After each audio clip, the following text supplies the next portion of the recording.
Well, good afternoon, everyone, and welcome back, or welcome to the PC Games Zen Theatre here at WASD on day 2.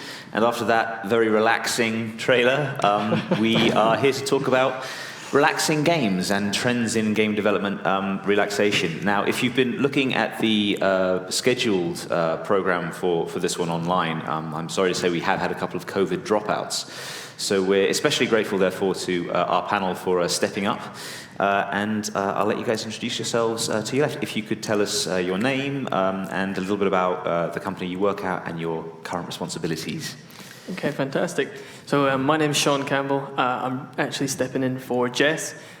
So I work with Fireshine Games. I'm a product manager working across Brewmaster, which is a beer brewing simulator, a relaxing game, and then also some other ones like Core Keeper. Again, got some relaxing elements there we can touch on. And finally, Shadows of Doubt as well. Hi, I'm Tobias. I'm one of the founders of Moon Eye Studios. We're a German indie developer and recently publisher as well. And I'm mainly responsible for programming and story. Hi, I'm Sinica, also from Moon Eye, because people kept dropping out with COVID, apparently. I'm a producer and taking care of developer relationships as well since we became a publisher. Lovely. And just to sort of set the mood and establish the kinds of game that we're going to be talking about today, we have a trailer for one of Moon Eye's new games that we'd like to queue up.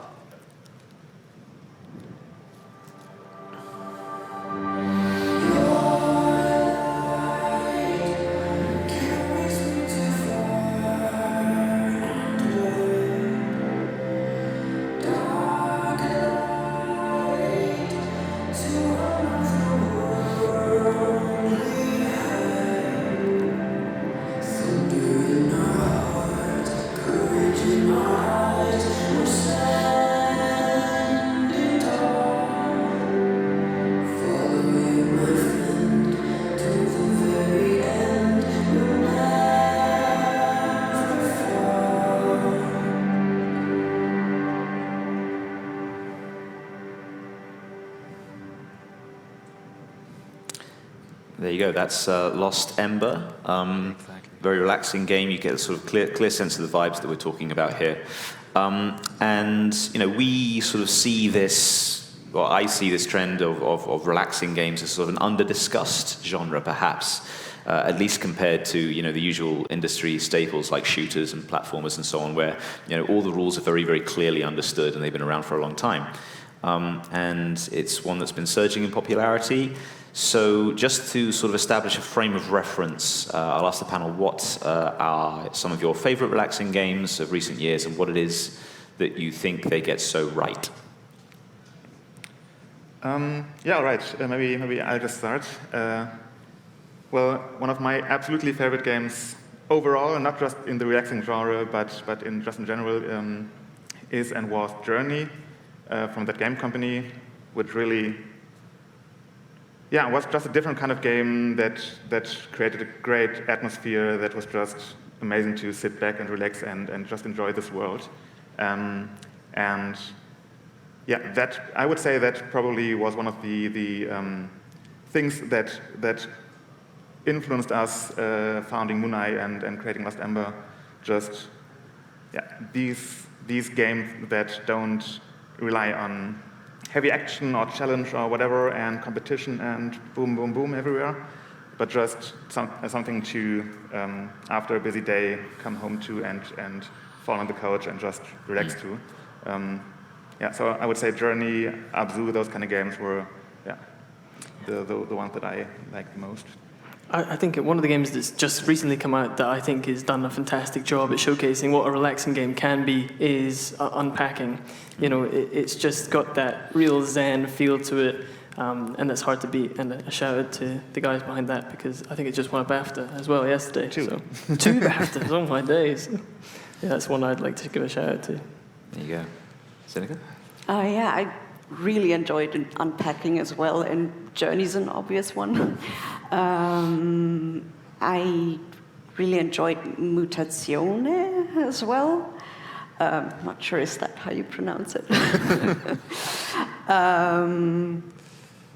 Yeah, and I really enjoyed like snack kind of portions of games in between the big ones. That's relaxing by itself to know that it's not 500 hours. Yes, I guess, yeah, that's... I mean, we're going to talk a little bit about, I guess, how to design a relaxing game, I suppose, and the things that, they get so right. And I know that, as a publisher, you guys are on the lookout for this sort of thing. But runtime, I guess, is something that I hadn't really considered. But it does matter. I mean, I've been playing Assassin's Creed Valhalla and Elden Ring, and it's like so overwhelming. And that's a big aspect of it that's daunting. Yeah. And was it Dying Light 2 that said you got over 500 hours of gameplay, and then everyone freaked out? I was like, okay, take that away. That doesn't happen. But it depends, because you can have these sandbox games which you can play for, over 500 hours and really enjoy it and still be relaxing because you're not pressured by that time. You've got this space and you've got this freedom to do whatever you want. So it really depends. Obviously, if there's a story game and you're saying, you've got this amazing amount of content to explore, maybe that can be overwhelming. But I think it depends on the type of game, right? Yeah. And I mean, even with Journey, the core experience is 2-3 hours, but there's reasons to replay it as well, like if you want to lengthen your scarf. Or...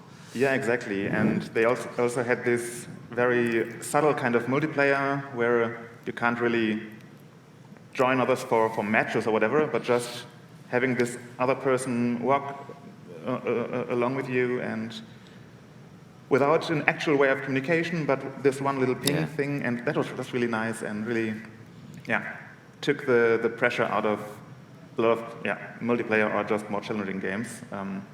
It's amazing how universal that signal is. I remember when my first playthrough of Journey, I was a neophyte, and there was a guy with a huge long scarf who was helping me out, through the section at the end where the dragons are, and you have to go through cover to cover. I was about to walk out, and he was like, ping, ping, ping, ping, ping. So it really worked. And I have the sense that Abzu, a Journey, and then more latterly Abzu kind of typified or started or sort of solidified the genre a little bit. But, I mean, is that right? I think maybe it'd be useful for us to start by differentiating a more modern trend of relaxing game from what we might call low-intensity genres of the past, like management sims have been around for a while, strategy games have been around for a while.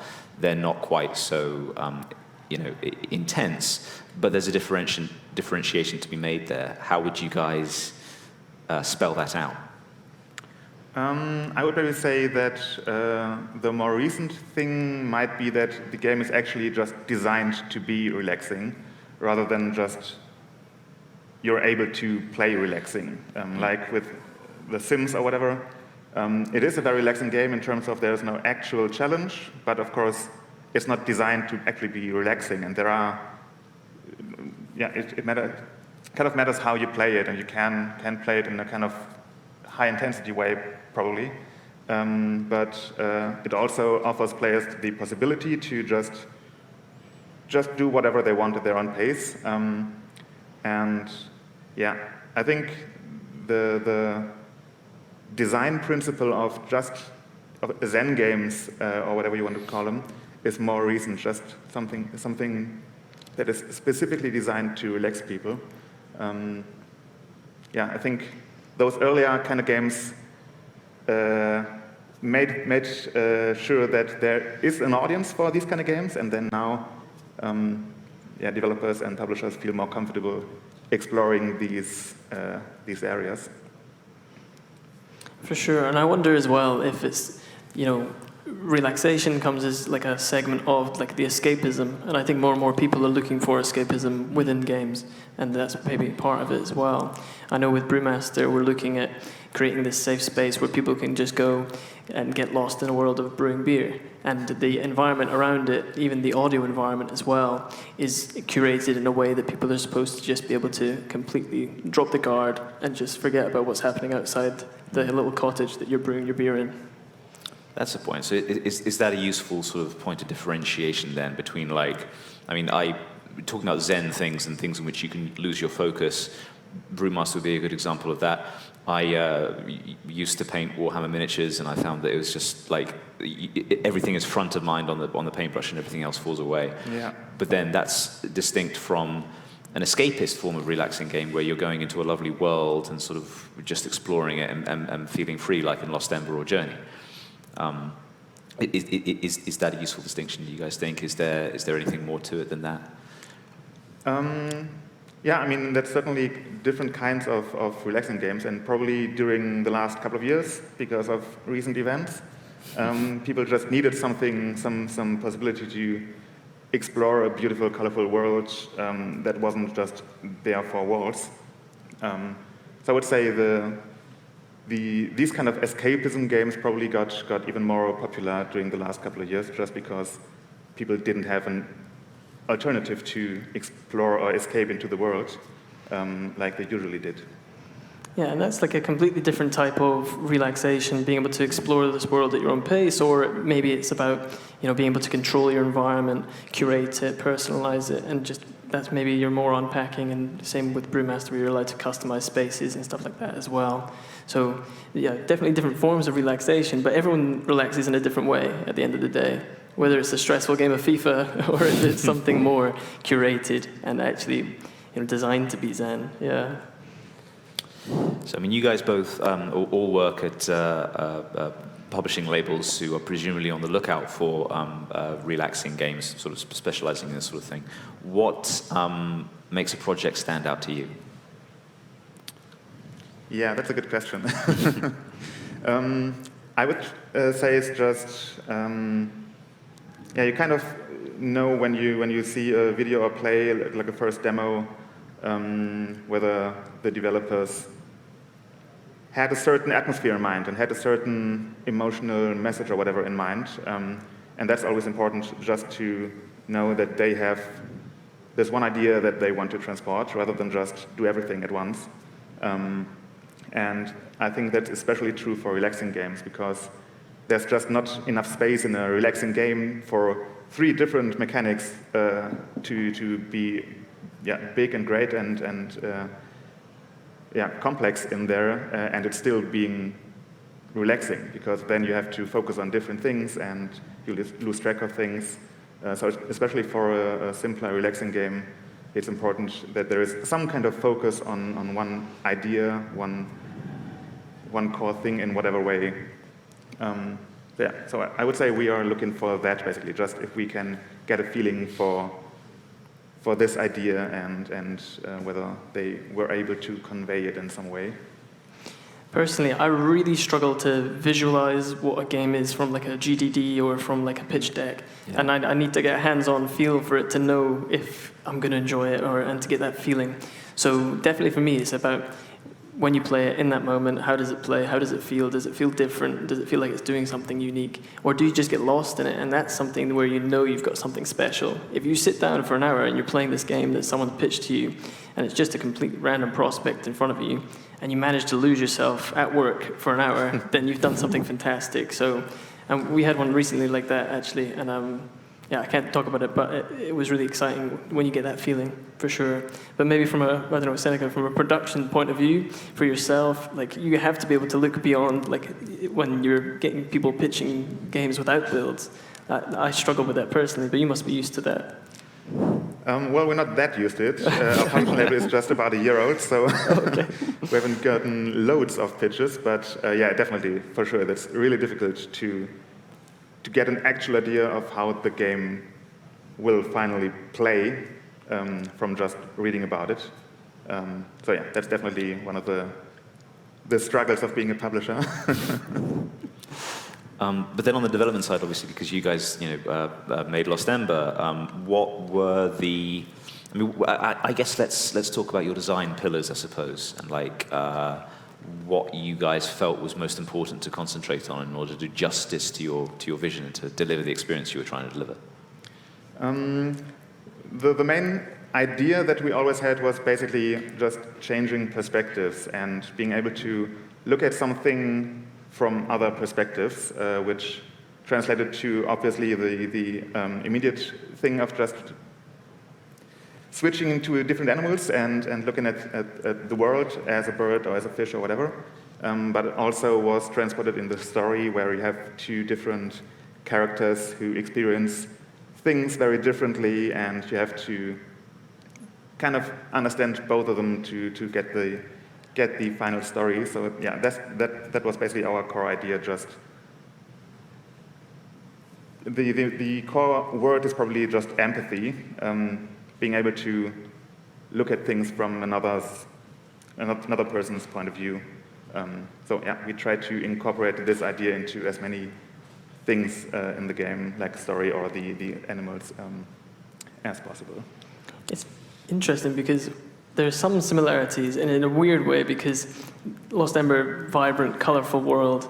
We've got a game called Silt, which is black and white, monochrome, but you possess different creatures in the game, and it's a puzzle platformer, so you have to be able to figure out what abilities to use. And while it's set underwater in this sort of creepy setting, the ambiance and stuff is actually quite relaxing at the same time. So it's a bit sinister, but it can also just, again, maybe that's that escapism or the satisfaction of solving puzzles is always going to be, a bit more relaxing in that environment where you've got the sound as well and you're just enclosed.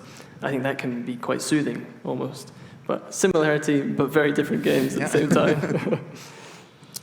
Cool. I mean, I guess aesthetics is something we can talk about as well. Like how important are they to? I mean, not how important. They're obviously fundamentally important, but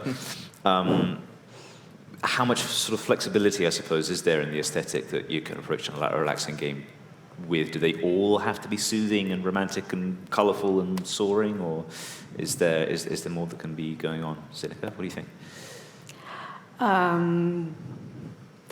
No, I was just thinking about one of my favorite games ever, Thomas Was Alone. Yes, yeah. Where you have blocks conveying emotion. That was one of the most fascinating things to me ever. Like, taking this weird idea to have a block convey emotion and make such a fantastic game out of it. Yeah. So no, blocks are enough. Yeah, it doesn't have to be complicated, right? No, absolutely not. And same with Silt, like you mentioned, in black and white and really simplistic, just a simpler art style. It can be really relaxing and really create a really great atmosphere that you can lose yourself in. Yeah, maybe it takes the stress away from the eyes, having to digest all the colors or something. Exactly. Well, I think lighting and stuff in the game can also convey that feeling. I know in Core Keeper we have really I think it's like a 3D lighting engine, but the game's 2D. So the lighting, if you're carrying a torch and you're running, the lighting really works really well with the walls. You can see shadows and there's reactive shadows and stuff like that. And that feels very cozy, feels warm, feels relaxing. So in some senses, it's nice to have things that are dynamic and cool or colorful and give that cozy, relaxing vibe. And then, as you're saying, somehow a monochromatic game can also give off that same feeling. So maybe it's nothing to do with the art style. Who knows? No, it's an interesting point. I mean, you look at Journey or Abzu and you tend to think it's all about the visuals, but it isn't necessarily. And on Thomas Was Alone, we're actually speaking to Mike Bithell tomorrow. If anyone here is attending WASD on Saturday, we'll have a fireside chat with him. I mean, we touched on all of this a little bit earlier. The last couple of years have obviously been hugely stressful for a lot of different reasons. But do we think anything else is driving this trend towards relaxing games? I guess there must have been a reason why some of the earliest genres in video games, technology, maybe the kind of people who were involved, produced things like platformers and then more latterly shooters, whereas this dedicated kind of trend towards relaxing games is a little bit more recent. Why do we think that is? I would guess there's probably a lot of reasons. One of them might just be that the developers who came into the industry with this one core idea in mind that maybe was some kind of AAA shooter, whatever thing, now are still in the industry and now are a bit older and did make their action game and now need something to balance that out. And I would say as the industry gets just wider and wider. It incorporates more people with very busy lives who can't actually play games anymore. I play really way less games than I did when like 10 years ago, because I just don't have the time anymore. And I think this thing is very familiar to a lot of developers as well, who just come home from a busy day and just want to play something relaxing for 1 or 2 hours, rather than dive into a Elden Ring kind of world and be killed every 2 seconds. So I would say this is probably one of the reasons as well, just from personal experience, what the industry, what the developers themselves want to see in the games industry. I think as well, like maybe growing diversity in actual game dev space as well, maybe part of it, but also the more focus on mental health is like a thing in society. Like people are actually comfortable talking about these things and maybe making games that are beneficial for these things. I know unpacking, a lot of people find like really soothing, especially if they have certain conditions or something. I know a few people on my side who definitely turn to that just to like calm down. And that's fantastic that you've got games that can give that, it's not like it's, I don't know, you've got games that are there to help, and that's fantastic as well. So maybe something about that too. Fair enough. And I mean, I want to touch a little bit on the future of the genre. I mean, I have the sense that relaxation, for the reasons we just talked about, is an experience that people have only recently shown interest in developing, or that the genre, the industry more broadly, is just started to encompass and get exciting about it. Where else do you think this genre can go, and why is it important to do so?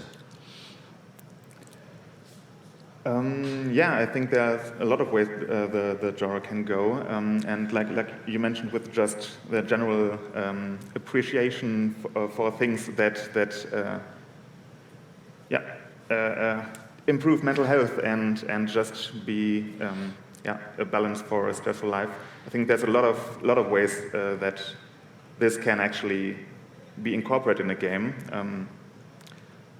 I'm definitely sure there's going to be a lot more exploration in that genre. Like, for example, Unpacking, a recent game, was a very different style of game that, I don't know how successful they would have been 5 years ago, because it sounds kind of weird. Just you sit there and unpack boxes, okay? But it just works somehow. So I'm really looking forward to seeing what other ideas developers come up with. Well, I mean, that's an interesting point. Why do you? What's changed in those 5 years, do you think, that's enabled Unpacking to be a success? Yeah, good question. I don't know. I guess it's a mixture of a lot of things. Maybe even the pandemic again as well, because just being in tight spaces and unpacking stuff isn't as unfamiliar to a lot of people. So they just, it didn't feel as weird as it might have done a couple of years ago. But not sure. What do you guys think has changed? Yeah, I think personally that there definitely has been, like we touched on, this growing discussion, and it's a good thing that we're all, being more comfortable talking about things like your mental health and stuff. And I think that that's probably part of it, because the game does really help you decompress. So I would say that's something. And then pandemic, it's an easy one to just throw back on. Yeah, COVID, that was what it did it.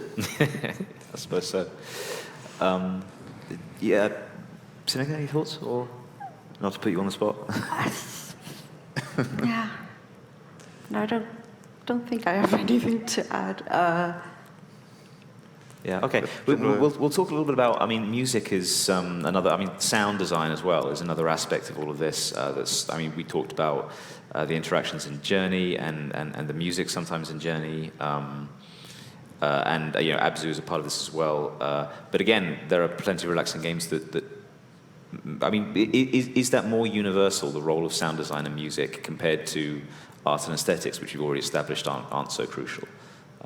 Is sound fundamental, or is it? I would say it definitely is fundamental, and probably, like you said, it might be more universal in terms of, throughout every medium, basically, the right soundscape can just make it relaxing, and on the other hand, also make it really stressful if there's a fast beat or whatever. So yeah, probably it is a kind of more universal thing than just the art style, and yeah, definitely very fundamental to just create a certain atmosphere. I definitely struggle to relax nowadays if I'm not wearing headphones and I'm not like listening to something or something like that. And I think especially with relaxing games, you want to have those noise-canceling headphones on. You want to be able to completely isolate yourself from your surroundings. And I know in Brewmaster, one of the things we tried to do there is almost draw from things like ASMR, where you've got the satisfying sound of something being poured out. You can feel and hear the water bubbling and things like that. And I think that really helps people both immerse themselves in that world, but also like just completely zone out. Sure. If finally, I'd like to sort of get something actionable for sort of students and devs in the audience as well. So, what advice would each of you give to students or peers or anyone else who's looking to sort of make a relaxing game? Like, what are the top tips they should all bear in mind?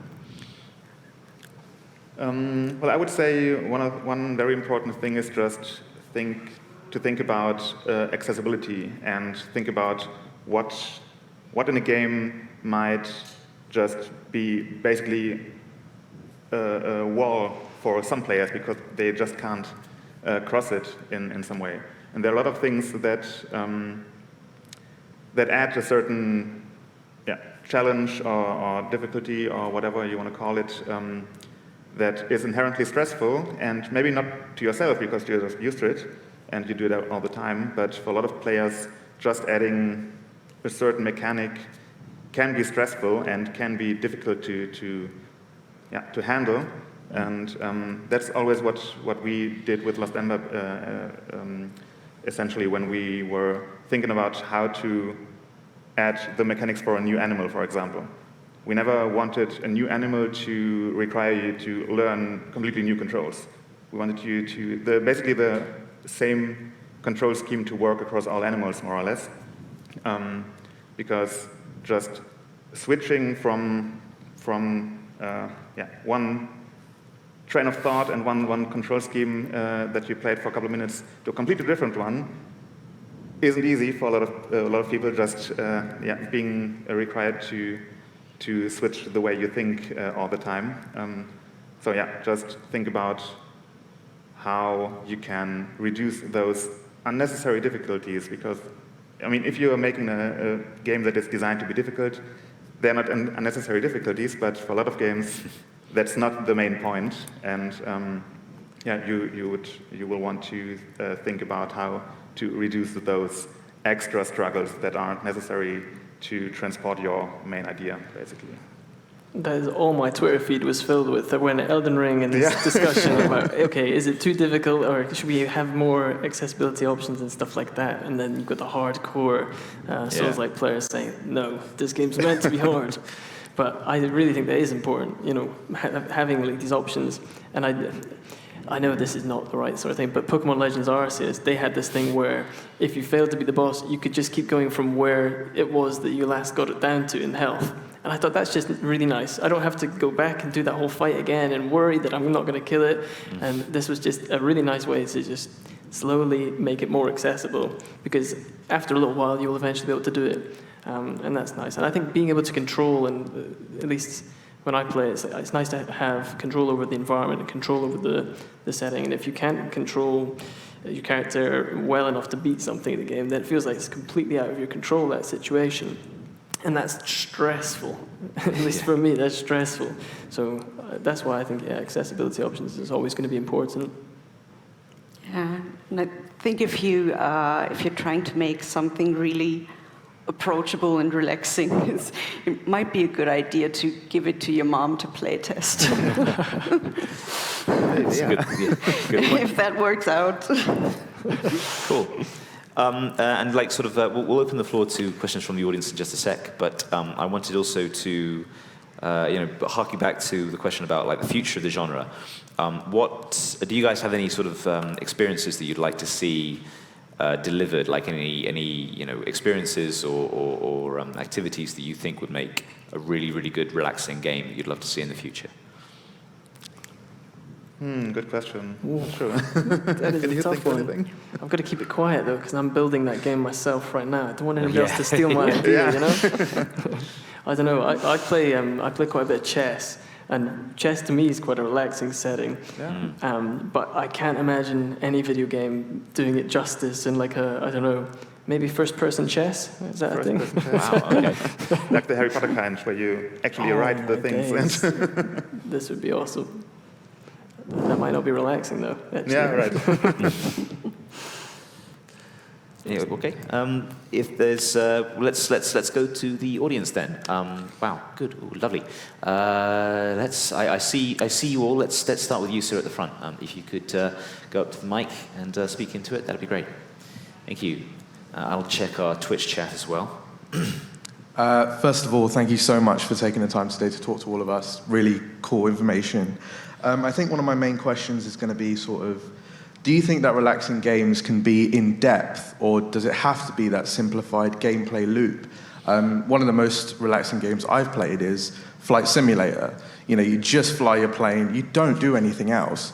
But then you've got Animal Crossing, which my partner finds relaxing, but I'm watching her run around trying to get wood, and I'm just like, how can that be relaxing? So do you think there's a block between depth and sort of just simplicity? Yeah, I guess it's very different what different people find relaxing, like you said. I don't think depth or anything else doesn't go with a relaxing core principle. I would say that you can incorporate just a certain relaxing atmosphere in most mechanics and games in some way. So I don't think there are like a certain set of rules and just this one thing that you can do to make a game relaxing. There are for sure a lot of ways. Yeah, and you can have depth without having like really complex systems. Like nothing in Animal Crossing is going to cause you to like frazzle your brain and go, oh gosh, how do you actually, the systems there are like fairly straightforward. So maybe that's part of it as well. But as you say, with something like Flight Sim, there are hundreds of things going on with the plane physics-wise that you've got an understanding of somewhere in here, but you're not necessarily worried about it because you're just in the zone. And I think that's the same what we're trying to do with Brewmaster is you are doing a real-to-life, chemical brew, and you could almost do it in real life and make the exact same thing. It's complex, but you're just one step at a time. You're following this thing, pour some yeast in that thing, you're done. And that's not overwhelming when you compartmentalize it. So depth can be fine as long as it's done in the right way, I guess. Do have another question as well, if that's all right. We have time, I think. Yeah, go ahead. Do you think games that are already existing and to be made as well, if they had that easy mode, as you say, through accessibility, can make games like Skyrim, for example, very relaxing because you don't have to fight anything, but that easy mode will make, if a troll comes and just beats you up while you're having a camp, do you think that would just make it a relaxing game as well? Or does it need to be a brand new game that's targeted to that relaxing genre? I would say that it definitely can help make it relaxing for more and more people. I don't think it makes the game a relaxing game in terms of it just being a Zen kind of game, but because there will still be it just still has a certain atmosphere and everything, but it definitely can make it more approachable and accessible and relaxing for a lot of people. So I always like to see these kind of things in games that are just an easy way to get more people to enjoy a game without affecting anyone else's play style. I definitely really like the trend of these accessibility options in a lot of AAA games in the recent years. And even something like Minecraft, where you've got like a peaceful mode where there are no mobs spawning or something like that, and you just focus on your building and stuff. It doesn't have to be a whole new game. You know, this time you've got no threat of that creeper coming out of nowhere and blowing your stuff up. You know, that's where maybe it doesn't need to be a new game. It can be a relaxing experience with accessibility options. Great, thank you so much. Cool. 3 more, lovely. Can we go with the lady at the far back, please? Thank you. We've got like 500 viewers on Twitch, it looks like. Don't be shy. Do drop a question in the chat. Go ahead. Cool. Obviously, there's some design and technical constraints with designing for mobile, but given the kind of accessible, casual nature of relaxing games, I wonder whether there was any commercial reasons why, or in your experiences of like maybe not doing mobile development. I think all of you have mainly focused on Steam and PC and console. Yeah, for us it's just mobile. On mobile, it's more difficult to actually immerse yourself in a world because a lot of people just pull out the phone for 2 minutes and then that's it while they're on the tube or whatever. And in these kind of atmospheres, it's difficult to actually just, like you mentioned earlier, to just forget the world around you. So yeah, that's the point for us, at least. Yeah, I imagine like quite a few mobile games are designed in a way that you're meant to be able to just pick up, play, put down in a quick way. But I mean, for example, I find myself lost in games like Bloons Tower Defense, and I'll play Bloons with my headphones on and stuff like that. And the satisfying sound of a balloon popping is actually quite relaxing as well. So on my commute back from work, you know, I'm just sat there, and I've missed my stop a couple of times because I wanted just to see if my towers were going to pop those balloons. So maybe it's possible, and maybe there's not much of a focus on it. I don't know. But personally, we don't do much with mobile games at the moment, which is the only reason I haven't touched on any, really. Cool, thanks. Yes, sir. I know you've been waiting for a little while. Thank you. Cheers. Yeah, I wanted to come back to Animal Crossing because I know, like, although like me myself, my way of relaxing with games is things like Resident Evil and fighting zombies. But my wife and my daughter and their friends over the pandemic, like that was the thing that kind of they immersed themselves in quite a long time. And an important part of it wasn't just the game itself, but also like kind of the online connectivity and the way that worked. It almost like a substitute for not being able to visit in person, not being able to see people in person in that way. And I'm just kind of wondering, from your perspective in terms of what you're looking at, is that something that is going to be as important in the future, kind of making that virtual connection across the game? Is that going to be a key part of these relaxing games? Well, I wouldn't say it's a key part that needs to be in every relaxing game, but it definitely is something that can create these atmospheres that will just allow you to meet your friends and just experience some thing together, and that can be really relaxing and really enjoyable in a lot of ways because I guess also because just when you're running around the world with a couple of friends, you just immediately feel less worried about stuff because you're not thrown in something alone. You're there with other people that you know and that you trust, and I think that immediately adds to this kind of wholesome atmosphere. Yeah. The power of friendship can overcome everything. Exactly. But I definitely think that having friends that different moods, right? Like sometimes you just want to close off and just play a game by yourself, and that's fine, and that's what, quite a lot of relaxing games allow you to do. And sometimes you want to relax with your friends, and you're in that mood where you want to chat, and you can just, play a game together, and that's fantastic. And obviously, throughout the last few years, I think that's become more and more important. We've seen with Core Keeper how amazing it is to have that online multiplayer, just because people can connect when they live far across the world and play a game together and have that shared experience, and that can definitely be, a really relaxing experience for all involved. Even if you are going through some tough boss fights, you're doing it together, and that's always nice. Cool. Apologies to everyone. I think we only really can have time for one more. I know you've been waiting, Madam, here on the right. Thank you. And yeah, we'll wrap it there with that. Hi.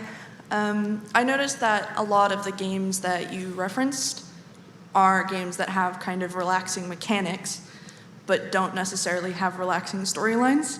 Like Mutazione, kind of Lost Ember, games like Firewatch, Coffee Talk. So I was kind of wondering if you had any thoughts on how games can feel relaxing even though they deal with stressful topics. Yeah, that's an interesting question, and one that we've been discussing when we were developing Lost Ember for a while, because Lost Ember, it's a more intense story than a lot of other just relaxing games, and goes into a lot of sad and emotional and just tragic events. So this was always a kind of struggle to just know it was actually the right story for this kind of game. But I think the thing is just to create a certain atmosphere that still doesn't require it doesn't induce any stress in the players. They can play through the story and experience the story and feel whatever they want to feel, without being stressed at any point. And I think stress is just the main thing that you want to avoid for a relaxing game, obviously. And you can basically tell every story that you want and touch on difficult topics as well and transport them in a way that is understandable and approachable to a lot of players without them feeling themselves stressed or scared or whatever. So yeah, I definitely think that you can basically tell every story in a relaxing game as long as you, I think it's probably more difficult, right, in a story-based game to make everyone feel relaxed. As we sort of touched on, people relax in different ways. And with a story-based game, you're curating that whole experience from start to finish. And maybe they've got multiple choices within that and that they could choose, but ultimately, every step of that journey is really curated. And it's hard to make sure everyone has that same experience, So maybe it can work, but I imagine it'd be hard for everyone to have that same feeling off the back of a story-based game. Yeah, for sure. Just making sure that everyone sees certain things exactly the way that we want them to see them was way more difficult than with a just open Minecraft kind of game or something like that, where the players create their own stories. So yeah, it definitely was difficult at a lot of points, but still doable. You've done it. All right, good stuff. I think we'll leave it there. Thank you, everyone, for your questions. Thanks to everyone on the panel. Coming up here next, in the PC Games in Theatre, we have video game PR in the post-pandemic age. So for anyone who's interested in getting into PR or anyone who is a developer, perhaps, looking for PR representation, do stick around for that. Enjoy the rest of your day at WASD, and let's have a round of applause for our panel. Thank you. Thanks, Jason.